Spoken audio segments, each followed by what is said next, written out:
Hi everyone, a warm welcome to Coffee Talk with Jonathan. In today's episode, we are going to talk about developing winning attitudes. And welcome Jonathan on the Coffee Talk. Thank you very much. Thank you. So, as moving with my first question, do you think it's important to have a winning attitude? That's a good question.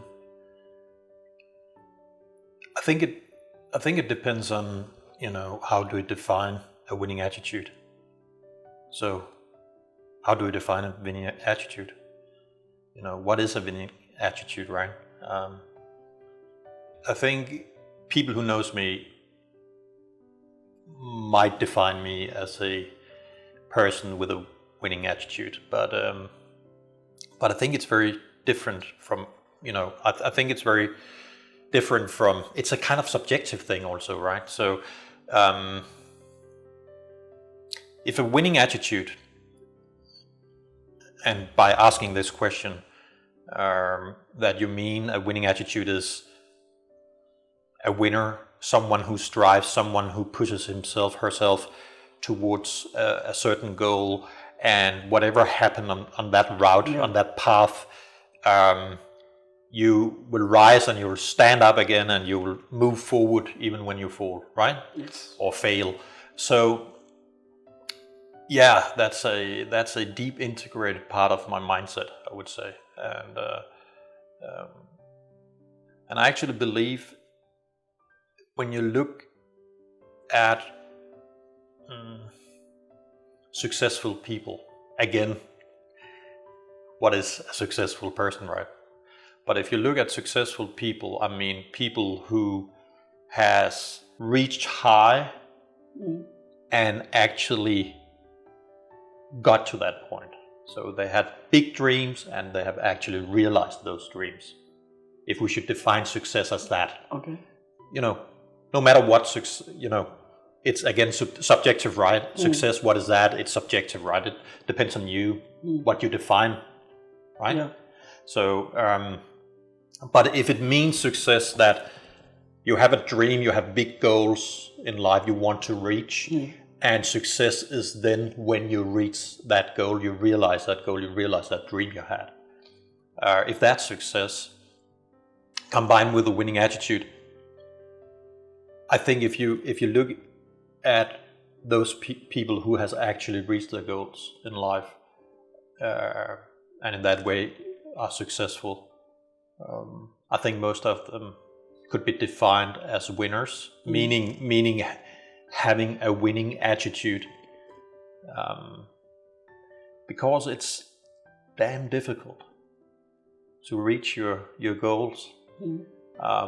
If you don't have that inner push, that inner drive towards that inner motivation that keeps you on going, even when it's difficult, because as I said before, it's damn difficult. The easy thing in life is not doing that. Okay? It's the exact same thing as when I have, I think I've also told this, or I kind of expressed this idea in a former coffee talk with you. The idea of the easiest thing in life is to be negative. Yeah. Always look at the negative side, or being pessimistic. It doesn't require a lot from you. The difficult part is to reach for positivity, to radiate positivity. Whatever happens to you, with you, and with your loved ones, radiate positivity, radiate optimism. That's a difficult part. It's the exact same thing here. The difficult is to reach for the big goals in life and actually move forward towards those goals and realize those goals and dreams you have. The easy part is just to sit down and do nothing and maybe complain. So it is damn difficult. It requires a lot, and a part of that, I believe, is a winning attitude. again, whatever that means, but because it requires that you stand up when you fall. Yeah. It requires that you keep on going even when you fail, even when you make mistakes, sometimes crucial mistakes. You keep on going. You keep on going even though no one believes in you. You keep on going even when people consciously work against you. Sometimes even loved ones, or people you know, or friends, or colleagues, or whoever. So how do you overcome that? How do you overcome those obstacles you meet when you try to reach the stars, so to speak? You do that by having or developing a certain mindset. And that mindset we could call a winning attitude. It's just a part of it, of course, but a winning attitude, that means you have a strong drive. You're willing to reach high. You're willing to express your ambitions, because that's also another part, which is not easy for people to do, right? Express your big ambition, express to the world what you want, right? Most people don't do that. I'm not criticizing, but I'm just saying, because most people don't dare have big dreams.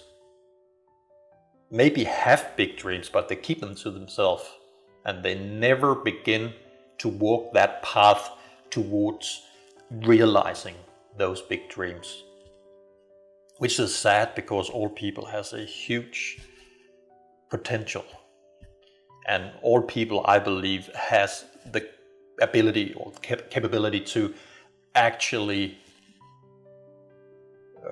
realize those goals and those dreams they might have.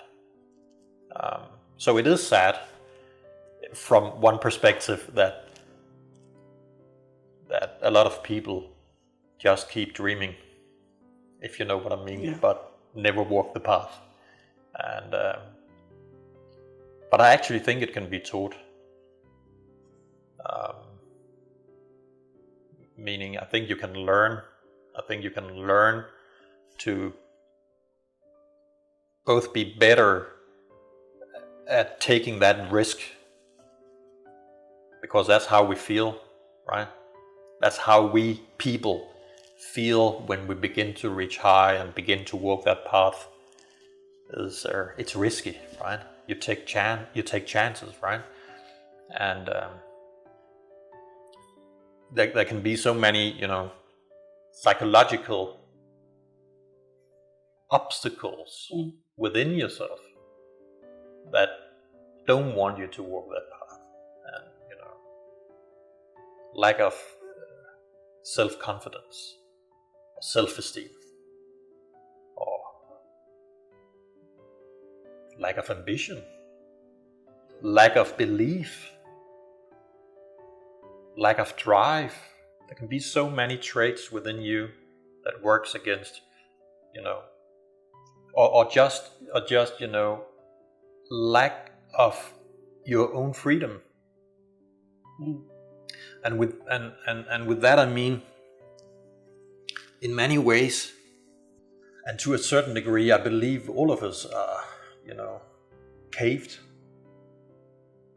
changed it, but not in the world objectively, only in our own subjective world, within ourselves. We are change-setting ourselves. We are putting ourselves into a cave. But to me, a part of life is actually to get out of that cave, to set yourself free. And what does that mean? Could be the question, right? What does it mean to set yourself free?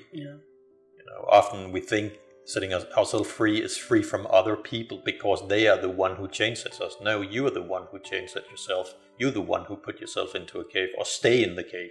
So life, to me, life is about getting out of your own cave. And you cannot do that if you're not willing to risk something. Mm. Because you're walking new ground. You don't know what is on the other side of the door. Yeah. Or walking out of the cave. You don't know what is outside. So it is taking a risk. But it's really a subjective thing, right? Because your cave is different from my cave, and the obstacles are, keeping you in your cave might be different from the obstacles, I have within me, and psychological obstacles and traits I have within me that keeps me in that cave, right? So that's the traits, that's the obstacles I have to work with daily. That's what I believe. And do we dare to do that? Do we dare to begin to walk that path out of the cave? Then you're actually unfolding your biggest potential. Because as long we're in the cave, we don't radiate or show our deepest potential as the one, as who we are. So yeah, this has certainly, maybe detract into another kind of conversation, but I think it's crucial, when you ask deep questions like this, what do I believe, or what do I see as a winning attitude? All this is kind of connected with who I am and what I believe, so to speak, and I think the cave point showcase what we are up against, each and every one of us, but also what we have to understand if we really want to walk another path in life that's that reach for the stars, and it is a path that leads you out of the cave, but your own cave. And we need to understand it's our own responsibility as a human being, and stop complaining. As long as we complain, we make no difference in our own life or in the world, or to our surroundings, the people we love, or anyone. As long as we complain, we make no difference. So stop complaining. Take the responsibility on your own shoulders. It's your responsibility whether you want to stay in the cave or you want to walk the path out of the cave. That's your responsibility. Most people don't take that responsibility in the end of the day. But I think that's actually what defines a winning attitude. That's my whole point.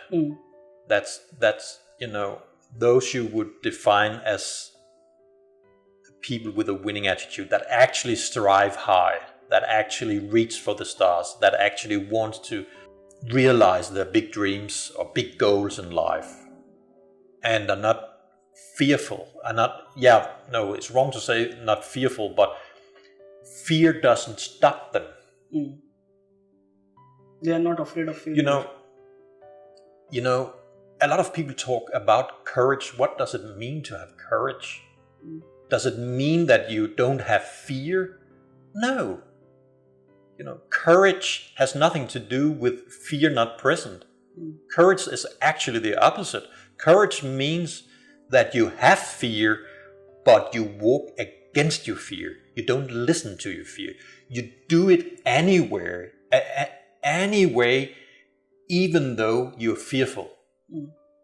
That is courage. So when you see big personality, or you look down in history and you see those very inspiring personalities of people that has led humanity forward, and you say, oh my God, this person or this person or this person had a lot of courage. Didn't they own fear? Certainly they did.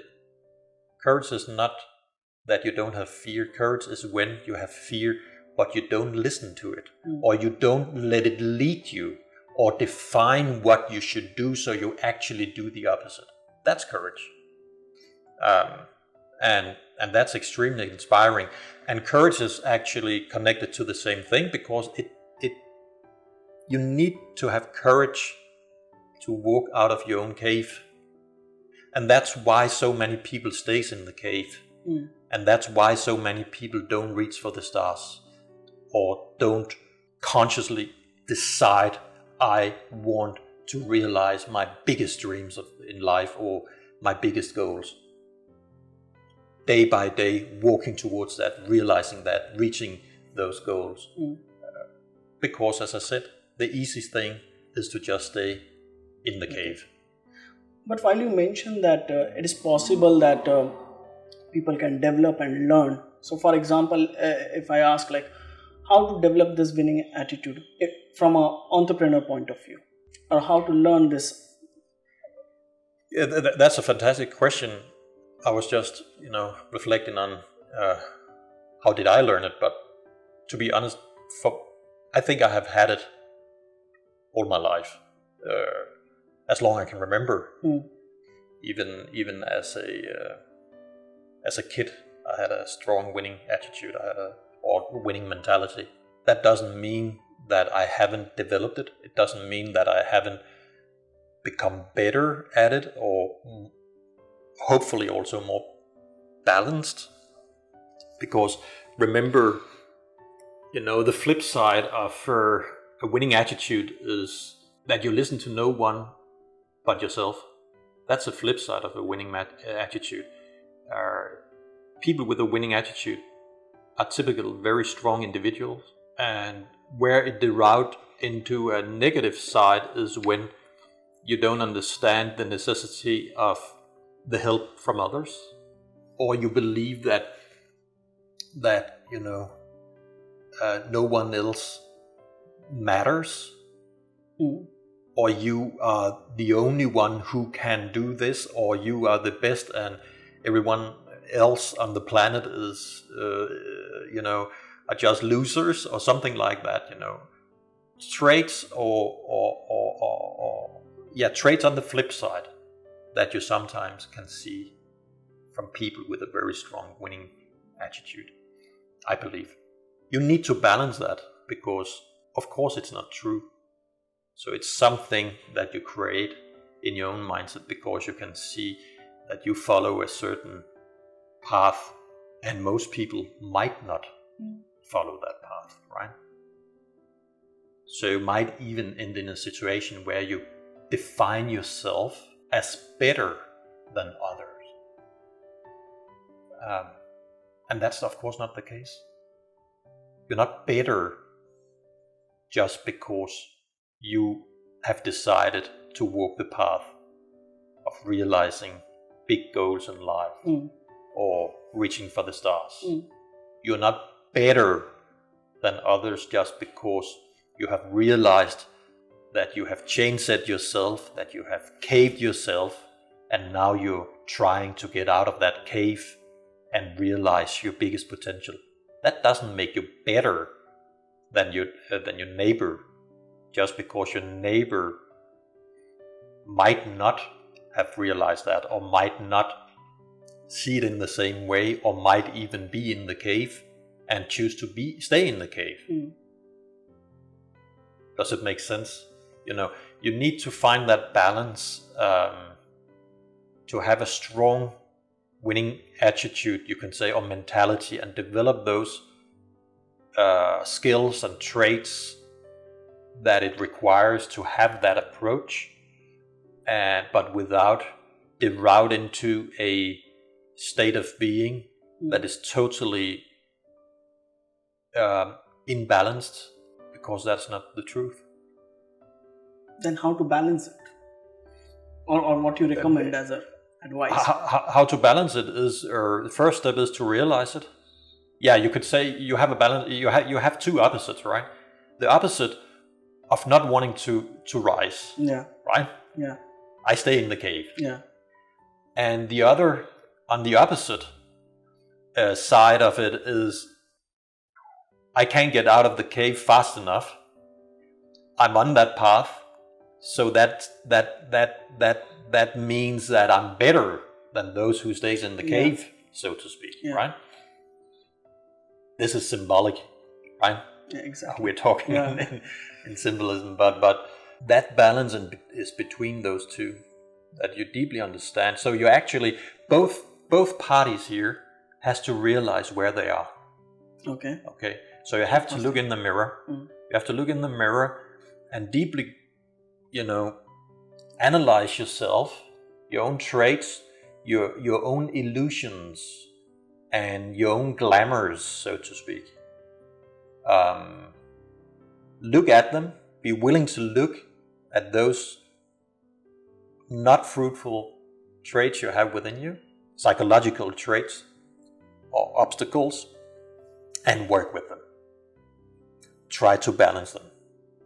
And realize that this is not for the good of all. None of them are, by the way.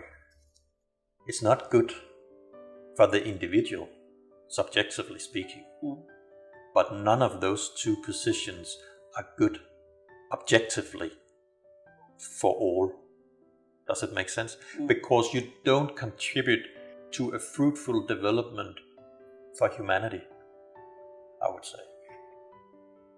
Do you stay in the cave? You don't contribute to the bigger picture. Okay. Which means all of us.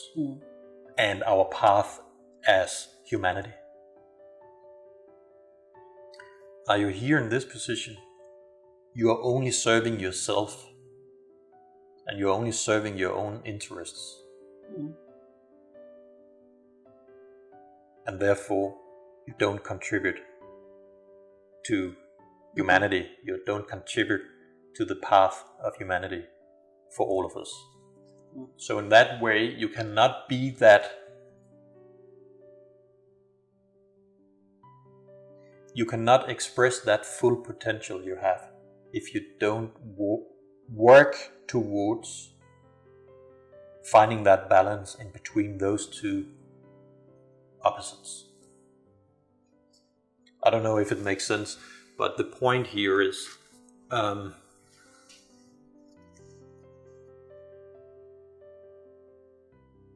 you cannot be the best expression of yourself, of your potential, and for the betterment of all if you don't get out of the cave, or have you taken the opposite position? You don't get out of your own illusion and glamour of that you're the center of the universe. Yeah. That you're the only one that counts. Everyone else is just obstacles. That's another cave, actually. That's another illusion and glamour. That's another cave. So you need to find that balance. That's the way out of the cave. But the beauty is walking this path. I mean, the path out of the cave. Again, remember that path is unique. It's individual. It's unique for each and every one of us. You need to find your own path out of the cave. That's my point. But when you dare to do so, when you dare to actually rise, stand up, and begin to walk that path out of the cave, step by step, through your life, you will experience a life you couldn't even imagine. You couldn't even dream about. Because it will be so satisfying. Because it will be so satisfying. Because it's so satisfying when you begin to unwheel yourself, so to speak, to begin to walk a path of meaning subjectively, but which always have the potential of a bigger meaning. I'm not talking about religion here, I mean bigger meaning, that it actually connects with what I call all, or humanity, or the universe, the planet, you know. Yeah. Depends on the definition, right? You can call it whatever you want, but I mean, what is outside yourself? Yeah. A bigger meaning than just yourself, the subjective meaning, that's the point. So it bridge, and you know, to me this is very interesting because it's, you know, none of us knows what tomorrow will bring. True. Right. Very true. It's like you're driving a car, right, in the middle of the night, and you have your light on, of course. But you know, you can't see more than maybe, I don't know, 50, 100 meters maximum forward. Yeah. But as you push your car forward, more and more will be revealed, right? Yeah. Life is the same thing. So you are working and you are walking your path in darkness in many ways, or in the kind of darkness where you can actually only see 50 meters forward. But that's a part of the beauty. It can be scary, of course, but it's a part of the beauty. And here's my point. As long you stay in your cave,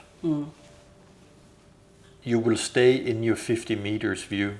When you make that decision, because that's what it requires, it's a conscious decision that you want to walk out of your own cave. When you begin to walk that path, more and more will be revealed, and the beauty in that is, in my opinion, is that what is actually not just symbolic meaning, but actually in reality, which are revealed, is a part of your potential, if that makes sense. So that, you know, I believe we all have a big potential in life. But that potential has to be revealed. That has to be, you know, you have to open up for that potential, so to speak. Yeah. But you're not open up for that potential as long as you stay in the cave. But as you begin to walk out of the cave and walk that path, and having that objective, because you have made that decision that you want to, whatever you are motivated by, but you have made a decision of walking out the cave, so to speak, that will reveal, that will open up for your potential. And in that way, your that road, that path that you are driving, that you are walking, right? Symbolic meaning to, you know, to the driver in the car, right? That road will show more and more, and you'll meet more and more, and you will meet more and more opportunities, and you'll experience more and more about yourself, about life, about reality. And I actually believe that's where you somehow, in some way, can find meaning In life. Yes. In life, in your own subjective life. And I know we have talked about this before in a former coffee talk. But finding meaning, you know, a lot of people think meaning is connected, that you have a certain religious belief or whatever in that direction. But meaning to me is not necessarily connected with religion. Meaning is where you find that you have a mission, Okay. that you are needed, that you contribute to something that is outside yourself. That's where meaning occur. And when you find that in life, I don't think you can find anything more satisfying. The beauty of it is that when you find that kind of satisfaction in life, it will create what I call an upward spiral. Meaning that you positive, the feeling of positivity and life is nice, life is good, life is wonderful, life is beautiful, that will just become more of the same. And there you have the upward spiral. Okay. You can also walk the other path, a downward spiral. Things become darker and darker, so to speak. More and more negative, more and more pessimistic, more and more lack of hope. The choice is mine. The choice is yours as a human being. What path do we want to walk? But, it's actually where, when you begin to walk that path, whether it's, the upward spiral, downward spiral, it becomes easier and easier. And the feeling of meaning, the feeling of being needed, or you have a mission in life, that you're walking a path that has a greater good than just for yourself, say. That pushes you forward faster, get a stronger drive. You'll be even more and more and more productive, efficient, and so forth. So that's what I mean when I say when you begin to walk this path, it will actually become easier, and it will be like that you are flying a jet, if you know what I mean. Yeah. I feel that's what I try to do. That is what I try to do, but I also feel that's how I can define my life in many ways. But what we are talking about here is also something that has been a crucial part of my life for many, many, many years. So it's not just something I discovered yesterday, so to speak. So I've practiced it a lot, right? Because it's not something that it's something to be discovered, you could say. But there are also a lot of decisions on your path, on your way towards that. Conscious decisions that you choose this over this, that you choose this over this. So it is the training or the practice of developing your personality, your own traits, your own obstacles, finding that balance we're talking about, balance in life, balance within yourself, all that. That's a certain path to walk. Very true.